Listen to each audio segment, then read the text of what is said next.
What's going on, guys? Super Savage 789 here, bringing you guys a video.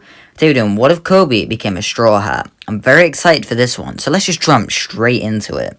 In this timeline, the Marines at Shelltown won't allow Coby to become a Marine no matter what.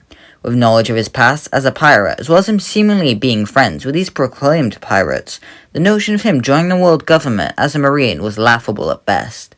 He'd begin to weep uncontrollably, begging every soldier there, but none would honour his request. They'd merely stand like statues, ignoring the poor boy.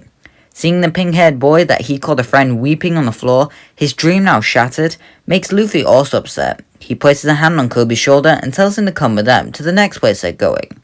Maybe there'll be a marine base there. They probably will be more forgiving. Luffy, Coby, and Zoro would all get on the ship they took from Alvida and begin to drift across the ocean. Coby has some basic navigation skills, but in a ship so small, that becomes quite hard to do. He asks what he can do now with his dream now broken. If he can't become a marine, then what can he do? How can he help people when he can't even help himself? Luffy begins to offer Coby the option to join his crew, but his eye catches a bird in the sky that looks too good just not to eat. He leaps into the air to catch it, and is picked up and taken away. Coby and Zoro get to the mainland, running into the 3 pirates Nami took down in the process. They ultimately track down Luffy when he's in a cage, trapped by Buggy the Clown. Seeing the very obvious fear of Coby, Zoro tells him not to follow and just wait there. Coby nods, and Zoro leaps into the fray, where that goes like normal. Luffy would still get revenge at the pet store and gives the dog the final box of dog food that he could save. Not only does this get to Nami, but also Coby. It makes him realize that the Marines aren't the young people who can do good. He guesses some pirates can do good as well. When the final fight with Buggy arrives, Coby for the most part doesn't really do anything. He might help Nami tie up Buggy's loose parts, but beyond that, he really can't do much. They would all end up moving along to Syrup Village and quickly meet Usopp, where he gives them the rundown. The thing where he hits Klahadore goes normally, as does him and Luffy figuring out that he is secretly Kuro. When the fighting begins, Luffy is of course knocked out by Django's hypnotism. Then the Cat Brothers begin fighting with Zoro, where 2 of his swords are stolen and thrown to the side. To sign the man up, Coby runs as fast as possible, grabbing both the swords. Django goes to stop him when Nami blocks it with her makeshift staff. That is when Kuro arrives on the scene. Like normal, Kaya runs away with the Usopp pirates and Django goes in pursuit. Zoro and Usopp would then go after them, leaving Coby, Nami, and Luffy left. When Kuro begins to use his silent step attack, everyone begins to panic as one by one people get slashed. Coby asks Luffy what to do before his head gushes out with blood and he falls to the ground, unconscious. This angers Luffy as he begins to explode in rage. Channeling all his anger into his strength, he uses a Gomu Gomu no Gatling gun over the entire battlefield, hitting Kuro quite hard as well as all of his men. This will knock them out instead of the Gomu Gomu bell. In the time after the battle, Kaya sees Coby in his wound. The attack didn't penetrate very deep, which was lucky, however it will forever leave the scar above his right eye. This will serve as a reminder that he can't hope to survive if he's weak. Seeing the way Kuro moves gives Coby an idea that he'll have to look into later, but he doesn't verbalize this as of yet.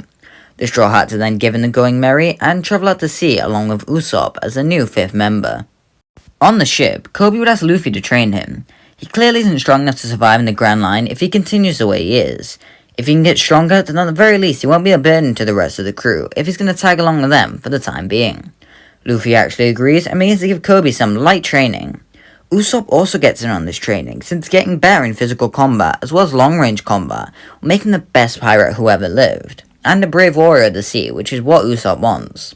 They arrive at Barate and meet Sanji, then meet Gin, who is fed by Sanji, and goes to get Don Krieg, who will be fed by Sanji. Then Mihawk shows up, demolishes Zoro, and makes him swear to Luffy he'll never lose again. All the while, Coby would just spew the others, really doing nothing this arc, kinda like Usopp. When Nami takes the ship, Coby would be sent in pursuit, so the arc remains relatively untouched as far as changes go. Coby goes with Usopp, but they run into Nojiko and learn about the situation. When Arlong begins to beat up Genzo, Usopp takes a shot at him while Coby isn't anywhere close. So when he begins to leave with the Arlong pirates in pursuit, Coby walks over to try and tend to the wounds as best he can. That's when Coby spots Nami. He runs over to her, telling her that Usopp has been attacked and they need to go and help him, but she merely scoffs. She doesn't care about that long-nosed idiot. Coby doesn't understand what to say as Nami walks past him and straight through the village. Coby begins to follow her, encountering her at Bellamy's grave, leaving him speechless.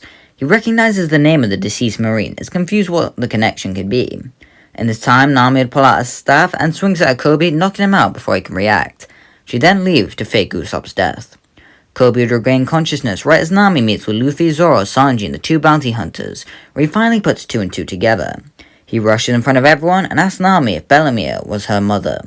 The look on horror of her face speaks volumes as she growls back not to mention Bellemere again, or she will kill him. Coby doesn't listen. He won't stop her this. He tells her that he read up on Bellemere and on the thing that she has done. With staff in hand, she swings at Coby, but Zoro blocks it with the hilt of his sword. She was an amazing woman. You should be proud to have her as a mother. When Coby says this, Nami begins to tear up as she falls to the ground, defeated. Nojiko would come over and would explain their backstory, now with Nami, Coby, and Luffy present. Hearing this enrages Luffy. He'd place the hat onto Nami's head and shouts that they're going to stop them. As Luffy, Zoro, Usopp, and Sanji leave to go fight, Coby would stay with Nami and Nojiko. He encourages them they should go wait at home for the others to return. When they arrive, however, they see a bunch of Marines led by Nazume digging up the place looking for Nami's money. They explain why they are doing all this, while Coby begins to freak out. These are Marines, men of justice. Why are they ignoring the obvious crooks at hand to take the money of a petty thief? He'd vocalize this, who'd merely asked for a citizen to not get involved. They'd end up still shooting at Nojiko, however Coby would act. Using Soru that he picked up from training with Luffy and from seeing how Kuro moves, he grabs Nojiko and evades the attack. He rushes at Nazume, throws a punch, but stops himself short. He just can't bring himself to punch a Marine, no matter how corrupt. Instead, he just uses Zoru to get Genzo and Nami out of there as well. Now enraged, Nami begins running towards Arlong Park as Genzo gathers up people to riot. Coby would also follow and takes Nami there with him in the middle of the battle. With Luffy stuck underwater, Coby leaps in to save him, using Zoro to move as fast as possible. Seeing an opportunity, Kurobe tries to leap in and stop him, but Sanji is perfectly able to keep him on land. With no distractions, Coby is able to break Luffy free and get him out of the water. Using a hard punch, Coby knocks the water out of his lungs, and just like that, Luffy is back in action. The rest of the Arlong Park arc goes the same, with the 6 Straw Hats all heading off towards the Grand Line. They would decide to make one final stop at Loguetown though. Coby would be looking around, looking for different martial arts books to make sure he isn't hindering the Straw Hats. He would also get some books about the Marines. Maybe they had some secrets he should know about. As Coby begins walking around, he'd end up overhearing that Loguetown is under Smoker's jurisdiction, which sends shivers down his spine. He has a Logia. He's too strong for even Luffy. They need to escape right here and now. Or should he say nothing? Telling Luffy would probably just excite him. Ugh, it's so frustrating. Coby begins looking for Luffy, where he finds him on the execution stand. When seeing Alvida, he'd immediately recognize her and clench his fists in fury. She asks what a little cabin boy can do to her, and so he shows her, using Zoro to rush her and punch her in the face, breaking her nose.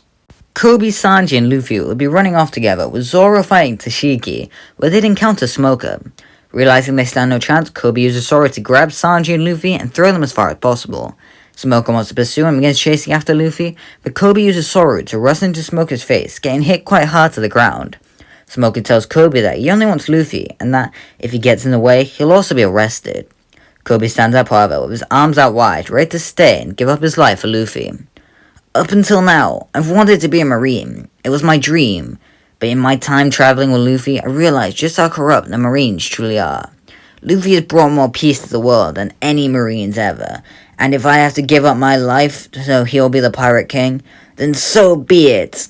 Smoker is in shock, as he doesn't know what to think. He grabs his weapon but hesitates, seeing the determination in Coby's eyes. He truly believes what he said. A hand is placed on Coby's shoulder as Monkey D. Dragon sees Coby. He tells him he did good, but he should leave now, which Coby nods at leaving, not ever seeing the face of his savior. The Straw Hats all make it back to the Going Merry, and quickly begin leaving towards the Grand Line. As they leave, they would all have their conversation about their dreams. Luffy says he wants to be the Pirate King. Zoro says he wants to be the best swordsman. Nami wants to make the map of the world. Sanji wants to find the All Blue. Usopp wants to become a brave warrior of the sea. Coby would hesitate and begin to think before slamming his leg down with everyone else, declaring that he wants to be the strongest Shichibukai that ever existed.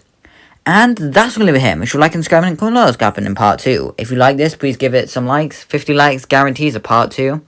And yeah, bye.